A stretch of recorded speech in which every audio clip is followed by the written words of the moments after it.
Halo Bu Eva dan teman-teman, perkenalkan kami dari kelompok Protista Tumbuhan terdiri dari Nicole, Daniel, Jessica, Gracia, Nadine, Bunga, Emily, dan Revata. Selamat menyaksikan. Protista merupakan mikroorganisme eukariota yang bukan hewan, tumbuhan, ataupun jamur, tetapi memiliki ciri yang mirip dengan hewan, tumbuhan, dan jamur. Sekarang kami akan menjelaskan tentang protista mirip tumbuhan, atau yang disebut juga sebagai alga atau ganggang. Protista jenis ini bersifat autotrof, yang artinya memiliki klorofil dan dapat membuat makanannya sendiri. Tinggalnya di perairan, baik secara soliter ataupun koloni. Tentang ciri-ciri protista. Jadi sebagian besar protista adalah jenis seluler. Protista ini termasuk jenis seluler karena protista itu hidupnya secara berkoloni atau beberapa jenis sel yang berbeda tapi hidupnya di satu tempat. Nah, yang kedua ada protista nukleus. Protista sama seperti semua sel eukariotik karena protista memiliki nukleus atau inti sel yang berfungsi untuk menampung materi genetiknya. Yang ketiga, protista memiliki organel sel. Selain memiliki nukleus atau inti sel, protista juga memiliki organel sel yang menjalankan fungsinya untuk menyimpan di dalam sel. Misal beberapa jenis alga yang mengandung organel sel atau tidak. Organel ini terdapat pada protista yang mirip seperti tumbuhan. Yang keempat, protista bersifat heterotrof dan fotoautotrof. Protista mendapatkan nutrisi dengan beberapa cara seperti fotoautotrof atau fotosintesis, atau heterotrof yaitu organisme yang mencari sumber makanan dari luar berupa bahan organik baik secara fagotrof dan autotrof. Yang kelima ada cara berkembang protista. Protista dapat berkembang dengan cara biak dengan cara aseksual. Kebanyakan protista berkembang biak melalui mekanisme aseksual. Menurut jenis target dapat mencakup pembelahan linear, yakni pembelahan ganda atau menjadi dua sel identik. Yang keenam, sebagian proses respirasi protista adalah aerob. Proses respirasi protista terdiri dari oksigen atau O2 karena oksigen dapat digunakan sebagai aspirasi. Yang 7, protista berada di tempat yang lembab. Habitat protista pada umumnya tempat yang mengandung air, bisa air laut atau air tawar. Tanah yang basah, dedaunan, sampah, dan habitat lembab lainnya yang dapat ditemukan oleh jamur. Yang kedelapan, cara hidup protista menjadi ini, yaitu soliter atau berkelompok, terus bersimbiosis mutualisme, parasitisme, dan komensalisme. Protista parasit bersifat patogen pada manusia dan hewan. Dan yang kedua yang akan saya bahas adalah ciri-ciri protista tumbuhan. Ciri-ciri yang pertama itu protista tumbuhan itu termasuk organisme eukariotik. Yang kedua memiliki sifat autotrof karena dapat membuat makanannya sendiri dengan cara fotosintesis. Terus yang ketiga mempunyai klorofil dan pigmen fotosintesis lainnya. Yang keempat memiliki meranoid atau dapat menyimpan cadangan makannya. Bersifat seluler atau multiseluler, mempunyai dinding sel dan dapat bergerak walaupun tidak bergerak. Termasuk metagenesis atau tidak dapat hidup dengan karena simbiosis dan berhabitat di tempat perairan atau tempat kembang. Terima kasih. Protista tumbuhan atau ganggang terdiri dari 7 jenis yaitu ganggang hijau biru, ganggang coklat, ganggang merah, ganggang kemasan, diatom, eulerta, pyropista. Ciri-ciri ganggang secara spesifik. Ciri-ciri ganggang hijau biru yaitu bersifat karyotik. Bentuk ganggang ini bisa uniseluler atau bersel satu. Koloni filamen atau benang. Memiliki pigmen klorofil. Terus terdapat pigmen itu bisa ada warnanya hijau kebiruan itu. Bersifat autotrof. Terus memiliki dinding sel yang mengandung peptida, hemiselulosa, dan mempunyai selaput berbentuk.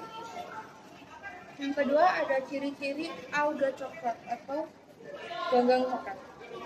Yang pertama itu mempunyai klorofil A dan C, pigmen tumbuhan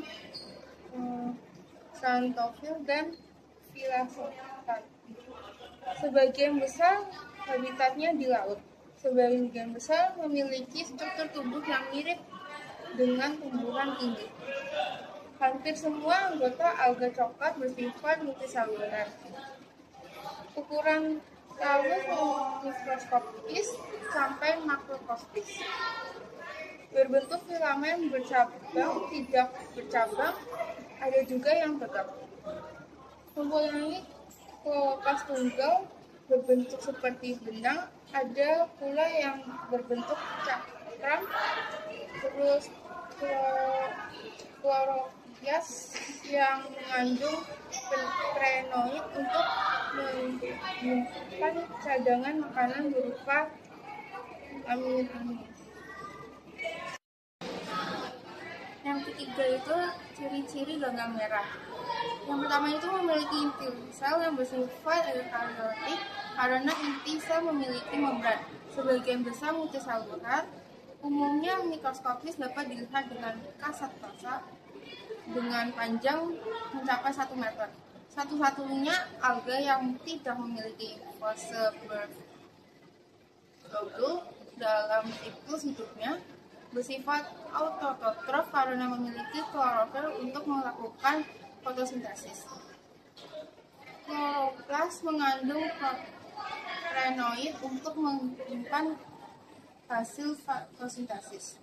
Cadangan makanan disimpan dalam bentuk tepung klorida sejenis dengan karbohidrat, kloridosid itu senyawa gliserin dan glukosa, dan tetes minyak.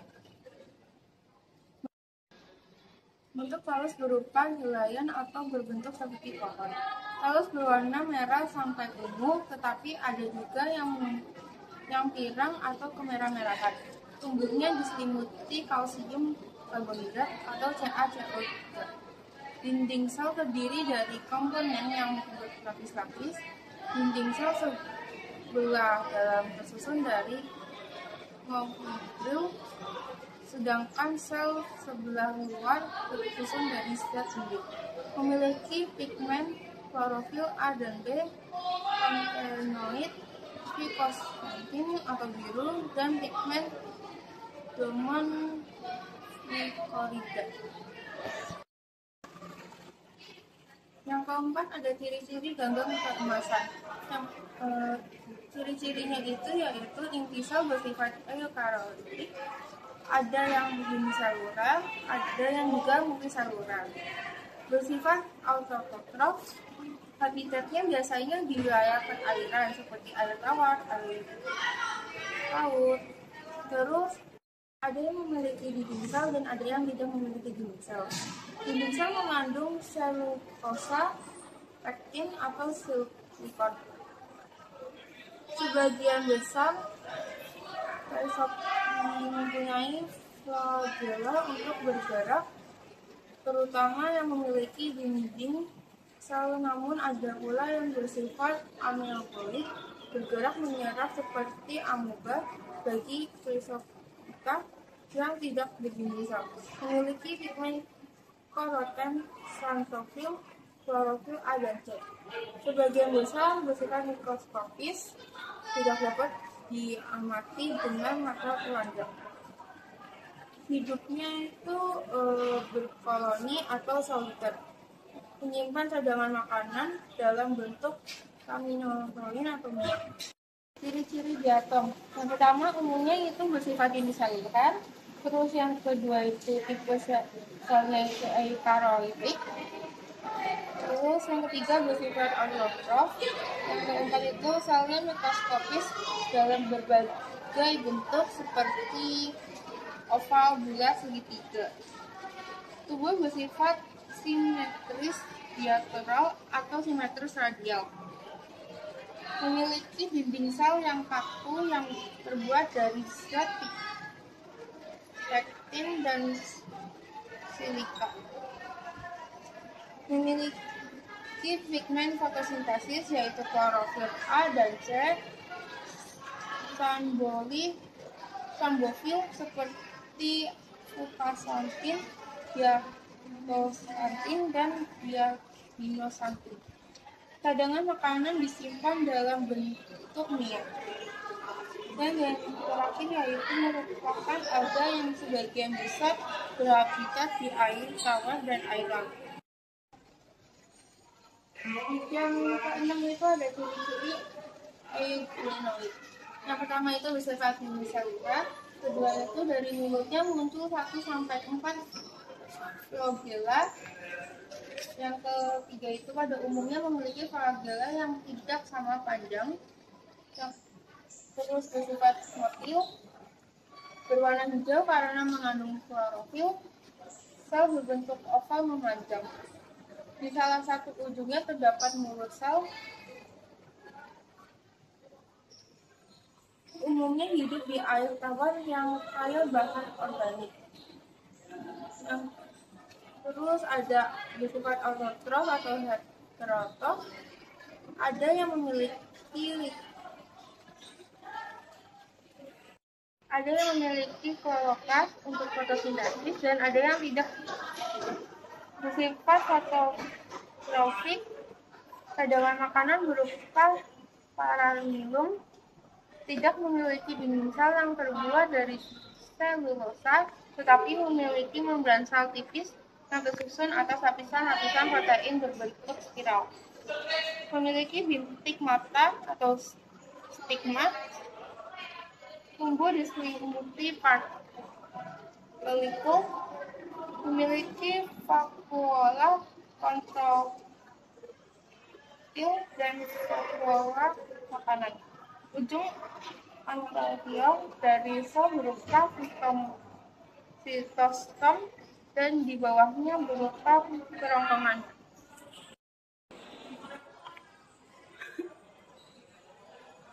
Yang terakhir itu ada ciri-ciri Pyrrhopita. Itu bersifat unicellular, bersifat motil, memiliki flagella, memiliki dinding sel nyata yang terdiri atas tempengan-tempengan yang mengandung selulose, tetapi ada beberapa yang tidak memiliki dinding sel. Contohnya itu Bimodium sp. Memiliki sel dengan ciri khas yaitu terdapat celah dan alur serta di dalam sel terdapat plasida yang mengandung pigmen klorofil A dan C. Bersifat autotrof, bersifat heterotrof, ada yang bersifat parasit. Hidup bebas atau bersimbiosis pada tumbuhan beberapa jenis kurang anemon laut, cacing, pipih, dan kerang raksasa. Pada beberapa jenis, cangkungnya mengandung fosfor sehingga menimbulkan cahaya di malam hari. Sebagian besar berhabitat di air laut, tetapi ada yang hidup di air tawar.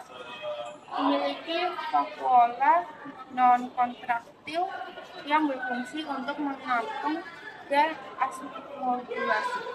Yang pertama adalah gangga api atau Pyrrhopita, merupakan gangga uniseluler yang hidup sebagai plankton. Contoh protista mirip tumbuhan adalah Gymnodium dan Goniathus. Ataupun ciri protista mirip tumbuhan ini adalah memiliki 2 flagel, kebanyakan hidup di laut, hanya sedikit di air tawar, mengandung klorofil A dan C, warna bervariasi mulai dari kuning, kehijauan, sampai kecoklatan. Beberapa bersimbiosis dengan hewan laut seperti keral. Yang kedua, Euglenophyta merupakan gangga uniseluler yang hidup sebagai plankton. Adapun karakteristik protista mirip tumbuhan ini adalah hidup di air tawar dan hidup di air laut. Memiliki klorofil A dan B, memiliki alat gerak berupa flagel 1-3 flagel, dan contoh protista mirip tumbuhan adalah Euglena. Yang ketiga, Phaetophyta atau gangga coklat, mempunyai pigma phycoxanthin, klorofil dan kareten, sebagai besar hidup di laut, tumbuhnya panjang mencapai beberapa meter, memiliki makanan cadangan berupa minyak laminat dan asam alginat. Contoh protista yang memiliki tumbuhan ini adalah Turbinara, mempunyai daun serupa turbin atau korene, dan Sargassum banyak ditemukan di Laut Sargasso. Yang keempat, ganggang kemasan atau Chrysophyta.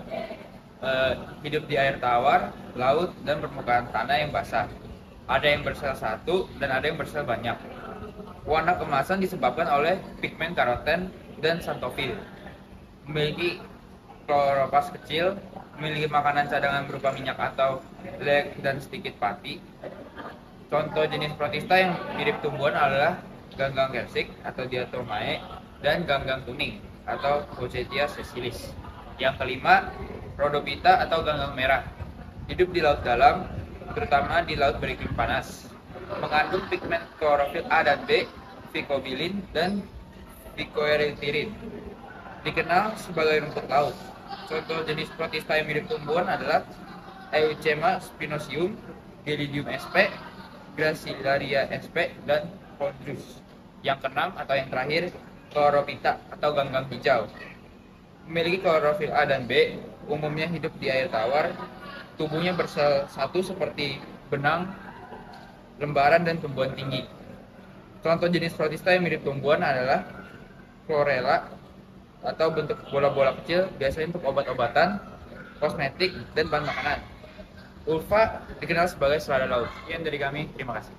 Produksi protista ada dua jenis cara, yaitu aseksual dan seksual. Aseksual itu terjadi ketika pembelahan binar atau mitosis. Kelompok organisme berkembang melalui meiosis. Protista mempunyai dua jenis gamet, yaitu motil dan non-motil. Gamet berfungsi pada proses reproduksi secara seksual. Anisogami, biasa disebut heterogami, adalah bentuk reproduksi seksual melibatkan gamet dengan morfologi yang beda. Isogami itu merupakan bentuk reproduksi seksual yang melibatkan gamet dan morfologi yang sama.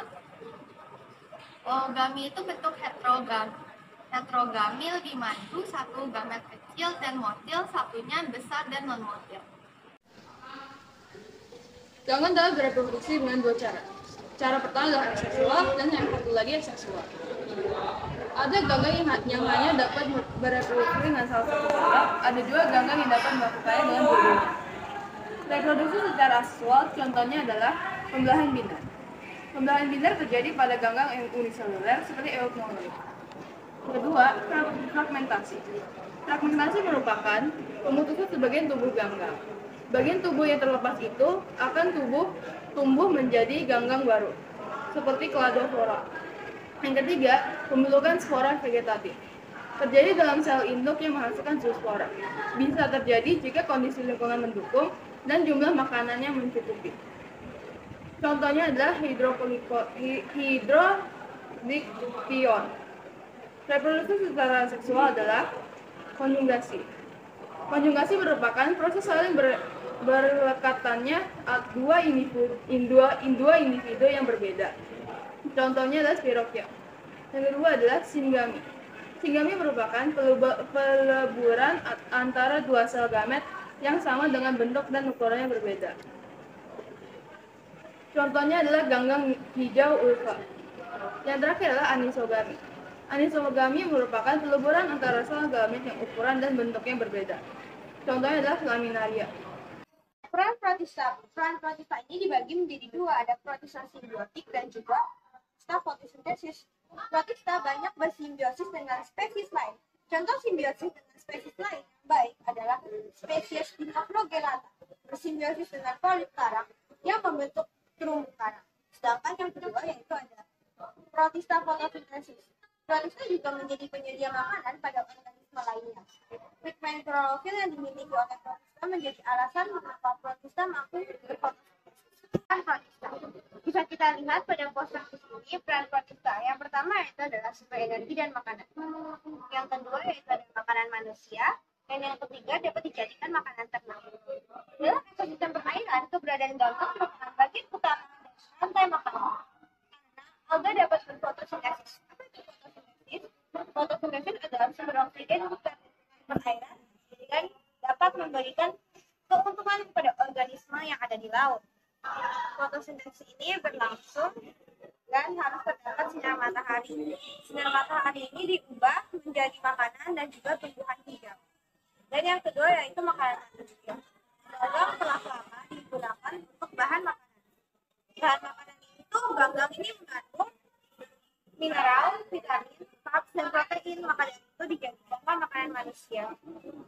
Alga merah itu Paulamaria convus, alga hijau itu Rosno. Ganggang yang bisa digunakan itu ada 4. Ada alga coklat, gigantina, alga hijau biru, dan alga merah. Itu adalah makanan ternak. Untuk makanan ternak, ganggang merupakan jenis terbaik untuk makanan ternak. Kenapa? Karena di negara maritim itu dia itu mengandung sargassum.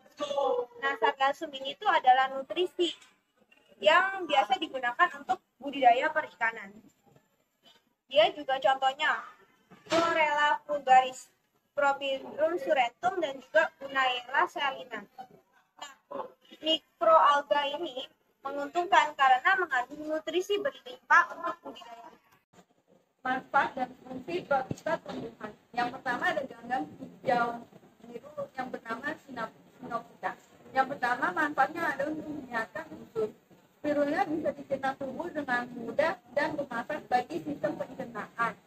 Dalam sebuah riset pada 2017 dilakukan eksperimen pada tikus tua yang membuktikan bahwa spirulina bisa menjaga kesehatan bakteri pada selama masa penuaan.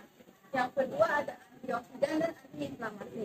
Kerusakan sel bisa mengakibatkan inflamasi atau peradangan. Inilah yang berkontribusi pada timbulnya ragam penyakit kronis seperti kanker. Spirulina bisa diandalkan untuk urusan menghalau oksida karena ganggang satu ini punya komponen antioksidan. Selanjutnya menurunkan tekanan darah. Konsumsi spirulina selama 3 bulan dapat menurunkan tekanan darah. Tekanan darah tinggi merupakan salah satu faktor risiko penyakit kardiovaskular. Habis itu meningkatkan kekuatan dan ketahanan otot. Diketahui spirulina bisa meningkatkan ketahanan tubuh secara signifikan saat orang mengalami kelelahan. Mengurangi kolesterol. Ekstrak spirulina bisa membantu menurunkan kadar kolesterol dan memberikan efek positif pada lipid darah atau lemak pada darah. Yang terakhir ada meredakan gejala rintis alergi. Studi pada 2013 menyebut spirulina bisa meredakan peradangan, rongga hidung, dan menurunkan vitamin tubuh. Kedua ada ganggang coklat atau peptida.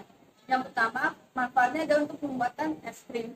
Nah, untuk membuat es krim membutuhkan bahan pengental. Bahan pengental tersebut terbuat dari bahan asam alginat. Asam alginat berasal dari alga coklat dan fungsinya untuk mempercepat proses pengentalan pada produksi es krim. Yang kedua ada pembuatan salep. Memiliki tekstur yang kental dan diperoleh dari alga coklat. Pembuatan pil. Alga coklat membutuhkan untuk dalam proses pembentukan buntut pil. Kemudian pembuatan pasta gigi. Nah, pasta gigi membutuhkan tekstur yang kental. Tekstur kental tersebut berasal dari pengental yang dilakukan oleh asam alginat.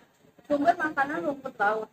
Rumput laut atau nori merupakan salah satu produk makanan hasil dari pengolahan alga coklat yang dikeringkan. Kemudian ada sebagai pupuk organik. Alga coklat dapat menjadi pengganti pupuk organik. Kemudian yang terakhir ada makanan hewan ternak.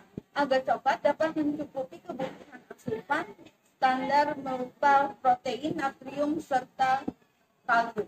Yang ketiga ada ganggang merah yang disebut rhodophyta. Ganggang merah mempunyai fungsi untuk sebagai penyedia energi. Alga merah kaya karbohidrat, nutrisi ini dapat digunakan tubuh sebagai bahan bakar pembuat energi. Mencukupi asupan yodium. Kekurangan yodium dapat menyebabkan penyakit hipotiroidisme. Nah, untuk mencukupi yodium salah satunya berasal dari rumput laut merah. Untuk menurunkan risiko kanker. Kandungan gula alga merah dan AHG memberi makan bakteri sehat pada usus. Manfaat alga merah berpotensi untuk menjadi obat kanker. Yang keempat ada ganggang diatom atau Basilorophyta. Nah, fungsinya itu untuk membasmi kutu pada tanaman. partikel tanah ini mampu mematikan segala jenis serangga di tanaman tersebut. Kemudian ada obat infeksi cacing. Diatom sangat efektif untuk mengobati infeksi cacing, tapi hanya pada hewan. Kemudian menurunkan kolesterol pada manusia. Mencegah osteoporosis, silika pada diatom mampu membantu penyerapan kalsium sehingga menghindari osteoporosis. Kemudian membersihkan racun dalam tubuh. Diatom sangat efektif mengeluarkan racun pada tubuh. Kelima ada ganggang kemasan atau spirophyta. Nah, diatom sisa-sisa cangkangnya dapat membentuk tanah diatom untuk bahan peledak. Yang kedua ada navicula dan pinularia untuk sebagai bahan penggosok. Kemudian ada spirosopita sebagai pembentukan minyak bumi.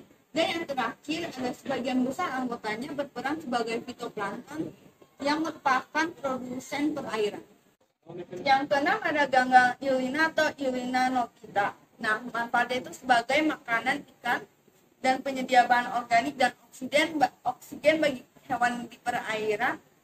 Contohnya hewan dan air itu ada ikan, udang, dan serangga air. Kemudian menjadi objek di bidang sains karena mudah didapatkan dan dikembangbiakan oleh sains. Dan yang ketujuh ada ganggang api atau pirophyta. Nah, manfaatnya itu sebagai penghasil oksigen dan biomasa pada ekosistem laut. Yang kedua ada membuat air laut tampak bercahaya dan karena mengandung fosfor. Yang terakhir sebagai fitoplankton karena fungsinya yang sebagai makanan ikan. Tempe merupakan makanan tradisional masyarakat Indonesia yang dikembangkan di Jawa sebelum abad ke-16. Teknologi pengolahan tempe merupakan teknologi yang berasal dari rakyat secara turun-temurun, di mana kita sebagai generasi kreatif dapat mengembangkan cara pembuatan tempe. Sekarang ini kita dapat memadukan pembuatan tempe menggunakan bahan dasar kacang kedelai dan ganggang melalui bioteknologi konvensional, di mana khasiatnya sangat bermanfaat bagi kesehatan tubuh. Cara pembuatan tempe berbahan dasar ganggang dan kacang kedelai adalah: yang pertama, cuci kacang kedelai dengan air mengalir dan rendam kacang kedelai dalam baskom berisi air selama minimal 8 jam. Yang kedua, cuci ganggang dengan air mengalir dan rebus selama 10 menit agar kuman yang menempel mati. Setelah itu, tiriskan hingga benar-benar kering, lalu ditumbuk hingga halus. Yang ketiga, setelah 8 jam perendaman, pisahkan kacang kedelai dari kulit ari dengan cara diremas dengan menggunakan gerakan menguleni dan aduk perlahan sehingga kulit ari naik ke permukaan dan sebagian besar kulit arinya terpisah. Yang keempat, masukkan kacang kedelai ke dalam panci dengan batas air di atas kacang kedelai. Masukkan air dengan api sedang selama 30 menit. Lalu ketika terdapat kumpulan busa, buanglah menggunakan kantong sayur, lalu tutup dan kecilkan api. Yang kelima, setelah 30 menit, tiriskan air, keringkan kacang kedelai, dan biarkan kacang kedelai hingga dingin di suhu di bawah 35 derajat Celcius. Pastikan kacang kedelai dalam keadaan yang benar-benar kering. Yang keenam, pindahkan kacang kedelai yang sudah ditiriskan ke dalam wadah dan biarkan beberapa saat. Kemudian campur dengan ganggang. Selama proses ini hindari menyentuh dengan tangan, tetapi menggunakan sendok yang bersih sebagai gantinya. Yang ketujuh, saat ganggang dan kacang kedelai sudah kering dan dingin, tetapi lebih baik kalau tidak terlalu dingin. Taburi dengan setengah sendok teh ragi tempe, lalu aduk dengan sendok yang bersih selama kurang lebih 1 menit agar ragi tempe merata. Penting sekali untuk mencampurkan ragi tempe dengan baik karena dapat mengurangi risiko pembusukan dan mempercepat fermentasi. Yang kedelapan, siapkan kantong plastik klip dengan ukuran yang diinginkan. Letakkan campuran ganggang dan kacang kedelai ke dalam kantong. Tekan hingga rata dan tutup rapat. Kemudian lubangi plastik dengan jarak sekitar 1 cm menggunakan tusuk gigi yang bersih, sehingga akan membuat jamur berkembang. Yang kesembilan, tempatkan ganggang dari kacang kedelai yang sudah dikemas ke dalam wadah di tempat yang hangat atau sekitar 30 derajat selama sekitar 3 hari. Kemudian tutup ganggang dan kacang kedelai menggunakan serbet bersih dan pastikan terhindar dari sinar matahari langsung.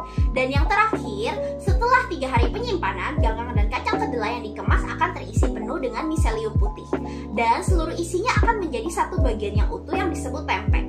Sekarang kita dapat mengolah tempe menjadi hidangan yang lezat.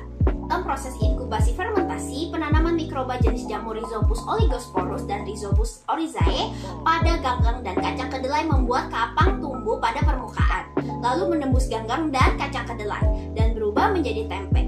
Ganggang dan kacang kedelai yang menjadi tempe mengalami peningkatan sehingga memiliki kandungan protein yang tinggi, rendah kalori, mengandung antioksidan, asam lemak tidak jenuh majemuk, serat pangan, vitamin E, kalsium, dan antibakteri yang baik untuk kesehatan dan pencernaan tubuh. Manfaat tempe ganggang kedelai. Yang pertama adalah untuk mencegah osteoporosis. Osteoporosis atau berkurangnya kepadatan tulang jika dibiarkan begitu saja, maka tulang akan menjadi kropos. Tempe memiliki kandungan kalium dan fosfor yang penting untuk mencegah osteoporosis. Yang kedua, mencegah kekurangan darah. Tempe bisa menjadi pilihan makanan penambah darah dan bisa menjadi pencegah anemia karena memiliki vitamin B12. Kandungan tersebut dipercaya bisa meningkatkan produksi sel darah merah. Ketiga, menurunkan berat badan. Kandungan protein yang tinggi membuat tempe bisa digunakan untuk menurunkan berat badan. Sebuah penelitian menyebutkan bahwa diet tinggi protein bisa memicu termogenesis yang akan membantu untuk membakar kalori. Yang keempat, mencegah diabetes. Tempe bisa dijadikan sebagai menu sehat untuk mencegah diabetes karena memiliki kandungan isoflavon dan serat yang bisa menjaga gula darah agar tetap stabil. Tempe juga mempunyai kemampuan memperbaiki resistensi insulin tubuh. Yang terakhir, bertindak sebagai antioksidan. Ganggang memiliki antioksidan yang tinggi sehingga baik untuk kesehatan, khususnya dalam menangkal radikal bebas. Faktanya, antioksidan membantu melawan penyakit kronis, termasuk komplikasi diabetes. Ganggang ini mengandung antioksidan seperti beta-karoten, iclopen, dan juga lutein. Selain itu, protein di dalamnya juga banyak dan lengkap. Ganggang ini bisa dijadikan sebagai asupan vitamin B12, zat besi, dan juga vitamin C, sehingga mampu meningkatkan kadar antioksidan pada perokok berat dan juga resiko kerusakan oksidatif bisa menurun. Terima kasih Bu Eva dan teman-teman yang sudah menonton. Semoga video kami bermanfaat dan sampai jumpa lagi.